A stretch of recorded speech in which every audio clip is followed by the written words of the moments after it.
দীর্ঘদিনের বিতর্ক আর অভিযোগের পর এবার বিলুপ্ত হতে যাচ্ছে র্যাব। তার জায়গায় পুলিশ বিভাগের অধীনে গঠিত হচ্ছে নতুন বিশেষায়িত ইউনিট স্পেশাল রেসপন্স ব্যাটালিয়ন বা এসআরবি। স্পেশাল রেসপন্স ব্যাটালিয়ন আইন 2026-এর খসড়ায় চূড়ান্ত অনুমোদন দিয়েছে বাংলাদেশের মন্ত্রিসভা। এখন খসড়াটি ভেটিংয়ের জন্য যাবে লেজিসলেটিভ ও সংসদ বিষয়ক বিভাগে। ভেটিং শেষে বিল আকারে জাতীয় সংসদে উত্থাপন করা হবে। সংসদে পাশ হলেই এটি আইনে পরিণত হবে। প্রস্তাবিত আইনের সবচেয়ে বড় পরিবর্তন, বিদ্যমান র্যাব বিলুপ্ত করে পুলিশের অধীনে এসআরবি গঠন। নতুন ইউনিটের সদস্যদের বিরুদ্ধে অভিযোগ এবং সাধারণ নাগরিকদের অভিযোগ নিষ্পত্তির জন্য থাকবে বহুপক্ষীয় অভিযোগ প্রতিকার কমিটি, অর্থাৎ জবাবদিহিতার জন্য নতুন কাঠামো রাখার প্রস্তাব করা হয়েছে।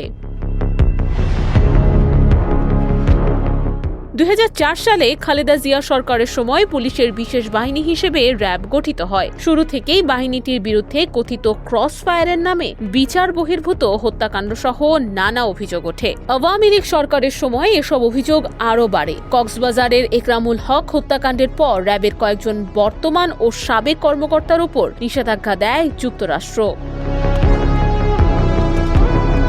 শেখ হাসিনা সরকারের পতনের পর 2024 সালে ডিসেম্বরে বিএনপি গঠিত পুলিশ প্রশাসন সংস্কার কমিটিও র্যাব বিলুপ্তির সুপারিশ করেছিল। তবে এসআরবি শুধু নাম বদল নয়, প্রস্তাবিত আইনে তল্লাশি, আটক, জব্দ ও গ্রেফতারের ক্ষেত্রে একজন কর্মকর্তা ফৌজদারি কার্যবিধি অনুযায়ী তদন্তকারী কর্মকর্তার ক্ষমতাও প্রয়োগ করতে পারবেন। এখন প্রশ্ন, র্যাবের জায়গায় এসআরবি কি সত্যিই নতুন জবাবদিহিমূলক কাঠামো তৈরি করবে, নাকি শুধু বিশেষ বাহিনীর নামটাই বদলাবে? নুসরাত অনন্যা, ডেস্ক রিপোর্ট, এদিন।